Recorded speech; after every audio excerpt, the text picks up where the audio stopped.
Hello friends, आज हम लोग डिस्कस करेंगे फॉरेस्टर का 18 जुलाई 2021 का फर्स्ट शिफ्ट का पेपर। तो स्टार्ट करते हैं। और हम लोग पूरा पेपर एक साथ में डिस्कस ना करके 25 क्वेश्चंस एक बार में डिस्कस कर लेंगे, तो इससे बहुत ज़्यादा लेंदी वीडियो नहीं बनेगी। ठीक है, तो अभी हम 25 क्वेश्चंस डिस्कस करने जा रहे हैं 18 जुलाई 2021 के फर्स्ट शिफ्ट के फर्स्ट के पेपर के। Okay, let's start. Liquation is based on differences in, तो जो द्रवीकरण होता है वो किसके अंतर पर आधारित होता है, किस में अंतर से लिक्वेशन अफेक्ट होता है, तो मेल्टिंग पॉइंट्स के। ठीक है, मेल्टिंग पॉइंट्स के जो डिफरेंस होते हैं उस पर लिक्वेशन बेस्ड होता है। सेकेंड है, what is the magnitude of a constant force acting on a 3 kg mass body that changes its speed from 2 meter per second to 3.5 meter per second in 25 seconds without changing the direction of motion of the body। तो यहाँ पे basically आपसे पूछ रहा है कि एक 3 kg मास वाली एक बॉडी है जिस पे कोई फोर्स एक्ट कर रहा है और उसके जो स्पीड है उसे 2 मीटर पर सेकेंड से 3.5 मीटर पर सेकेंड कर दे रहा है, कितने वक्त में? 25 सेकेंड्स में। तो आपको फोर्स बताना है कि कितना एक्ट कर रहा है उस बॉडी पे। आपको बताना है कि किसी पिंड पे बल कितना लग रहा है जब उसका द्रव्यमान 3 किलोग्राम है और उसकी जो स्पीड है, इनिशियल स्पीड उसकी 2 मीटर पर सेकेंड है और फाइनल स्पीड कितनी है? 3.5 मीटर पर सेकेंड है, और स्पीड चेंज होने में जो टाइम लग रहा है टी वो है 25 सेकेंड्स। तो बेसिकली आपको फोर्स का फॉर्मूला यहाँ पे अप्लाई करना है जो कि बहुत ईजी सा रहता है। Force equals to mass into acceleration, द्रव्यमान गुणा त्वरण होता है बल। तो यहाँ पे द्रव्यमान मास कितना है? 3 kg। एक्सेलरेशन निकल आएगा आपका S2 minus S1 over T, तो यहाँ से आ जाएगा 3.5 माइनस 2 डिवाइडेड बाई 25। इसको हम लोग सॉल्व करेंगे तो हमारे पास फोर्स निकल के आ जाएगा 3 इंटू 1.5 ओवर 25 न्यूटन, और इसे सॉल्व करेंगे तो फोर्स हमें मिलेगा 0.18 न्यूटन। ठीक है, तो यहाँ पे आपको फोर्स बताना था जो कि है 0.18 न्यूटन। नेक्स्ट देख लेते हैं, व्हाट इज समर प्लाविंग, यानी कि ग्रीष्मकाल में जो जुताई की जाती है वो क्या है। ये क्वेश्चन ड्रॉप कर दिया था यूके एसएससी ने और फुल मार्क्स सबको मिले थे, पर अगर हम करेक्ट आंसर की तरफ देखें तो वो होना चाहिए कि वो प्रोसेस जिसमें जो है समर्स में डीप खुदा जुताई की जाती है खेतों की टू कंजर्व वाटर। ठीक है, नेक्स्ट है, ये क्वेश्चन भी ड्रॉप कर दिया था यूकेएसएससी ने, तो एक बार देख लेते हैं। Who among the following was one of the recipients of the Nobel prize for physics in the field of quantum electrodynamics in 1965। तो 1965 में इनमें से किसको नोबेल प्राइज़ मिला था for physics in the field of quantum electrodynamics? तो वो option C correct होगा इसका। रिचर्ड फाइनमैन को 1965 में फिजिक्स का नोबेल प्राइज़ मिला था। ठीक है, नेक्स्ट है, what does the phenomena of weightlessness mean, जो भारहीनता की परिघटना है उसका क्या अर्थ है? भारहीनता की जो परिघटना है उसका अर्थ है free fall under zero gravity, शून्य गुरुत्व मुक्त पतन का अनुभव करना ही जो है वो वेटलेसनेस के उसे ही वेटलेसनेस कहा जाता है। नेक्स्ट है, world conference on disaster management 1994 was held at, तो आपदा प्रबंधन पर विश्व सम्मेलन 1994 कहाँ पर आयोजित किया गया था? ये किया गया था योकोहामा, जापान के योकोहामा में आयोजित किया गया था। ठीक है, नेक्स्ट है, based on Archimedes principal for totally immersed objects what does the volume of the fluid displaced by the object? तो आर्किमिडीज के प्रिंसिपल के अनुसार पूर्णतः डूबी हुई वस्तुओं के लिए वस्तु द्वारा विस्थापित जो द्रव रहता है उसका आयतन कितना होता है? तो वो वस्तु के खुद के आयतन के बराबर, वस्तु अपने वॉल्यूम के बराबर जो है फ्लूइड को डिस्प्लेस करती है, अपने खुद के वॉल्यूम के बराबर फ्लूइड को डिस्प्लेस करती है। ठीक है, यूरेका। नेक्स्ट है, how many neutrons are present in protium, protium में कितने न्यूट्रॉन प्रेजेंट रहते हैं? तो प्रोटियम में कितने न्यूट्रॉन प्रेजेंट होते हैं? 0। प्रोटियम में कितने न्यूट्रॉन प्रेजेंट होते हैं? 0। नेक्स्ट है, विच of the following is an indigenous cow breed of India, तो इनमें से इंडिया की कौन सी ब्रीड जो है वो इंडिजिनस है, देसी नस्ल की गाय है? तो वो है साहिवाल। नेक्स्ट क्वेश्चन है, Which town is a part of Taj Trapezium, an area where air pollution is kept minimal to save Taj Mahal from losing luster? तो देखिए एक आप सभी परिचित होंगे ताज ट्रेपेजियम से। ताजमहल के आसपास की सर्टेन सिटीज़ को जो है ताज ट्रेपेजियम में इंक्लूड किया गया है। तो उन सिटीज़ में पोल्यूशन, एयर पोल्यूशन को मेनली कंट्रोल करने के लिए कुछ मेजर्स उठाए जा रहे हैं। इसमें इस क्वेश्चन को ड्रॉप कर दिया था आयोग ने, लेकिन इस क्वेश्चन का अगर आप करेक्ट आंसर पूछेंगे तो वो मथुरा होना चाहिए।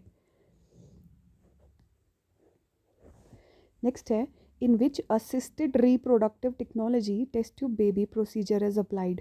तो इनमें से सहायक प्रजनन तकनीक जो करी जाती है उनमें कौन से किस में टेस्ट ट्यूब बेबी प्रक्रिया लागू की जाती है?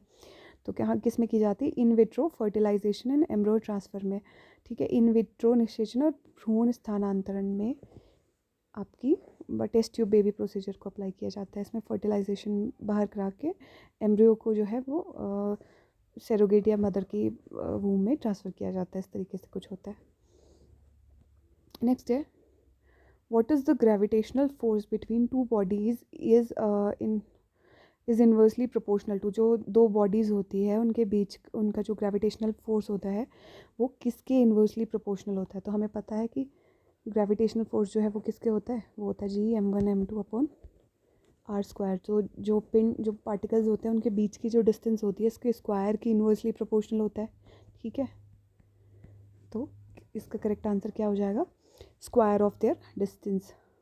उनकी डिस्टेंस की दूरी के बीच की वर्ग के उनके बीच की दूरी के वर्ग के व्युत्क्रमानुपाती होता है दो पिंडों के बीच का गुरुत्वाकर्षण बल। नेक्स्ट है, ये क्वेश्चन भी ड्रॉप कर दिया था।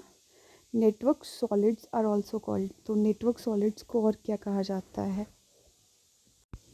तो इसका आंसर हो जाएगा कोवेलेंट सॉलिड्स। कोवेलेंट सॉलिड्स को ही नेटवर्क सॉलिड्स कहा जाता है। सहसंयोजक ठोसों को ही नेटवर्क ठोस कहा जाता है।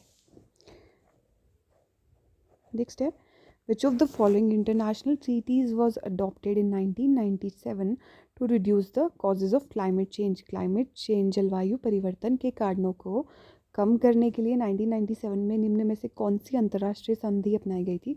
तो वो था क्योटो प्रोटोकॉल। 1997 में क्योटो प्रोटोकॉल को अपनाया गया था to reduce the effect of climate change. How many valence electrons are present in boron? तो बोरॉन में कितने वैलेंस इलेक्ट्रॉन प्रेजेंट होते हैं? The answer is 3। नेक्स्ट है, विच of the following is not a green house gas? इनमें से कौन सी ग्रीन हाउस गैस नहीं है? तो मीथेन एक ग्रीन हाउस गैस है, कार्बन डाइऑक्साइड एक ग्रीन हाउस गैस है, क्लोरोफ्लोरोकार्बन भी ग्रीन हाउस गैस है, but nitrogen green house gas नहीं है। नेक्स्ट है, तो यहाँ पे हमें क्या दिया हुआ है? मैग्नेटिक मूवमेंट हमें फाइंड करना है, मैग्नेटिक मूवमेंट, और हमें गिवन है एक्सटर्नल मैग्नेटिक फील्ड की स्ट्रेंथ हमें दी हुई है और हमें टॉर्क पता है। ठीक है, तो हमारे पास बी है 0.25 टेस्ला। टॉर्क हमारे पास गिवन है 0.045 जूल। ठीक, और एंगल थीटा हमारे पास है 30 डिग्री। तो हमें पता है कि टॉर्क का फॉर्मूला क्या होता है? टॉर्क होता है m क्रॉस b, और m हमें यहाँ पे फाइंड करना है, यानी mb साइन थीटा। तो यहाँ से हमारे पास m का फॉर्मूला क्या निकल के आ जाता है? t/b sine theta. तो m यहाँ से निकल के आ जाएगा,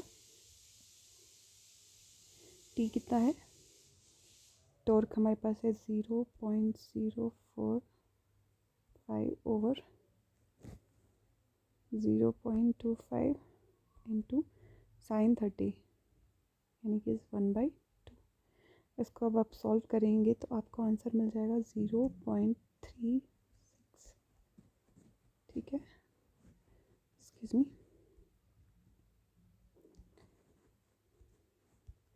तो करेक्ट आंसर यहाँ पे हो जाएगा 0.36 जूल्स पर टेस्ला। ठीक है, नेक्स्ट देख लेते हैं, which of the following family do the house fly belong to. तो जो हाउस फ्लाई है वो इनमें से किस फैमिली को बिलोंग करती है। तो पोएसी फैमिली किसकी होती है, बैम्बू की होती है। होमिनिडाई नहीं होती, तो ये जो मस्किडाई फैमिली होती है उसे बिलोंग करती है अपनी हाउस फ्लाई। ठीक है। What is the impact on aquatic animal present in the rivers due to the construction of dams? जो बांध बनते हैं, डैम बनते हैं, उससे नदियों में मौजूद जलीय जंतुओं पर कैसा प्रभाव पड़ता है। तो उन पे नेगेटिव इम्पैक्ट पड़ता है। ठीक है। नेक्स्ट है, ये क्वेश्चन भी ड्रॉप कर दिया था आयोग ने।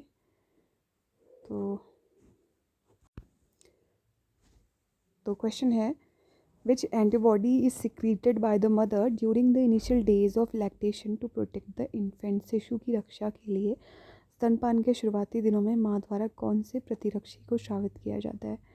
तो जो मदर का इनिशियल डेज में जो मिल्क रहता है उसमें कोलेस्ट्रम उसमें रहता है, और कोलेस्ट्रम में IgA जो एंटीबॉडी है वो मिलती है, सिक्रीट होती है, जो बेबी को प्रोटेक्ट करती है, इन्फेंट को प्रोटेक्ट कर सकती है। नेक्स्ट है, the solids with conductivities ranging between 10 to 4 to 10 to the power 7 ओम 7 पर ओम पर मीटर आर कॉल्ड। वे ठोस जिनकी चालकता 10 to the power 4 से 10 to the power 7 पर ओम पर मीटर के बीच होती है, क्या कहलाते हैं। तो उन्हें हम लोग कहते हैं कंडक्टर, यानी कि चालक। नेक्स्ट है, ये क्वेश्चन भी आयोग ने ड्रॉप कर दिया था। As per Torricelli's law, how is the efflux speed related to the height of the column above the exit hole? टॉरिसेली के नियम के अनुसार निकास छिद्र के ऊपर स्तंभ की ऊंचाई से बहिर्वाह की चाल किस प्रकार संबंधित है। तो इसका करेक्ट आंसर होगा, it is directly proportional to square root of the height. ऊंचाई के वर्गमूल के अनुपाती होती है। नेक्स्ट है, where does the breakdown of pyruvate using oxygen take place। तो ऑक्सीजन के द्वारा पायरुवेट भंजन कहाँ पे होता है। तो कहाँ पे होता है माइटोकॉन्ड्रिया में।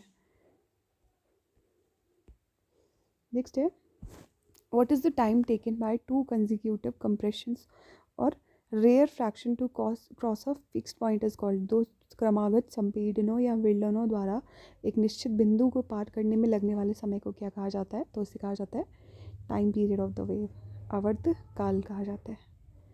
लास्ट क्वेश्चन इस वीडियो का है, वेयर डिड चिपको आंदोलन स्टार्ट। चिपको आंदोलन की शुरुआत कहाँ से हुई थी। तो वो हुई थी टिहरी गढ़वाल में, उत्तराखंड से। ठीक है।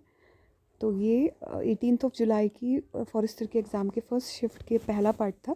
सेकंड पार्ट में हम लोग फिर 25 क्वेश्चंस और डिस्कस करेंगे। इस तरीके से हम लोग 4 पार्ट्स में इस पेपर को कंप्लीट कर लेंगे। Thank you for watching.